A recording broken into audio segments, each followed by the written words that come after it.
एक बार एक डॉक्टर बहुत ही महान सर्जन बन जाता है, इतना महान कि उसके पूरे देश में सर्जन का प्रेसिडेंट अध्यक्ष बन जाता है। यह एक तरफ से बहुत बड़ी बात थी जिसको लेकर उस सर्जन डॉक्टर के घर बहुत बड़ी पार्टी मनाई जा रही थी।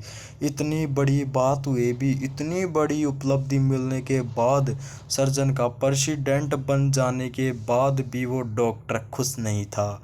इसी की क्या वजह थी कि वो खुश नहीं था? उसे उदास देखकर कुछ दोस्त आकर पूछा कि तुमने इतनी बड़ी उपलब्धि प्राप्त की है जिसके बारे में कोई दूसरा सपने में भी नहीं सोच सकता। तुम इतने बड़े सर्जन बन चुके हो, फिर भी इतने उदास क्यों हो? तो उस डॉक्टर ने कहा, जो उपलब्धि मैंने प्राप्त की है, मैं आज एक सर्जन का प्रेसिडेंट हूँ, लेकिन मुझे ये नहीं बनना था।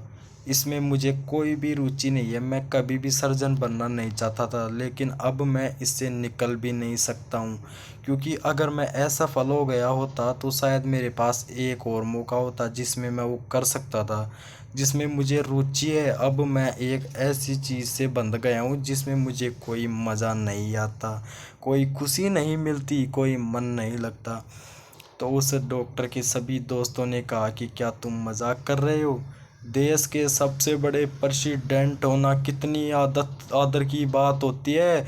तुम्हारी बीवी खुश है, तुम्हारे बच्चे खुश है, हर कोई खुश, और समाज में तुम्हारी एक बहुत बड़ी इज्जत बन गई है। हर कोई तुम्हारा सम्मान कर रहा है। तो उस डॉक्टर ने कहा, सभी लोग मेरा सम्मान तो कर रहे हैं, लेकिन मैं नहीं करता। मैं बस लोगों की नज़रों में उठ गया हूँ, लेकिन मैं खुद की नज़र में नहीं। मुझे एक डांसर बनना था, लेकिन मेरे माता पिता, मेरे घर वाले भी इसके खिलाफ थे। घर वालों का कहना था कि मैं बायोलॉजी लेकर पढ़ाई पर ध्यान दूं। इस तरह से मैंने घर वालों की सुन ली। मैं कमज़ोर था, मुझ में उस वक्त घर वालों से लड़ने की शक्ति नहीं थी। मैंने घर वालों की बात मान ली और पढ़ लिख कर एक महान सर्जन बन गया, और मेरे डांसर बनने की इच्छा अधूरी रह गई। और आज भी मुझे डांसर बनने की इच्छा होती है, लेकिन अब वो वक्त नहीं रहा, मेरे हाथ से वो वक्त चला गया जिस वक्त मैं घर वालों से लड़कर हिम्मत करके डांसर बनने का करियर चुन सकता था। मेरे पास वो हिम्मत नहीं थी। दोस्तों, इस वीडियो से हमें यह सीखने को मिलता है कि हमें वक्त के गुजर जाने के बाद पछताने से अच्छा है कि हमें समय पर ही तय कर लेना चाहिए कि हम क्या करना चाहिए। हमें न तो किसी के कहने पर अपना करियर तय करना चाहिए, और न ही किसी को देखकर।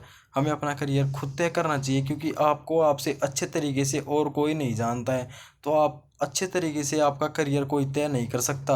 आप स्वयं का करियर स्वयं तय करिए। आपको क्या, जैसे कि आप किसी में पढ़ते हैं या फिर कोई एग्ज़ाम की तैयारी कर रहे हैं, तो दोस्तों अपने हिसाब से करिए, ना कि किसी लोगों के कहने पर। क्योंकि लोग आजकल उसके सफलता देखते हैं, उसके पीछे का कारण नहीं समझते हैं। इसलिए आपको सोच समझ कर कार्य करना चाहिए। दोस्तों, अगर आपको यह वीडियो अच्छा लगा हो तो कृपया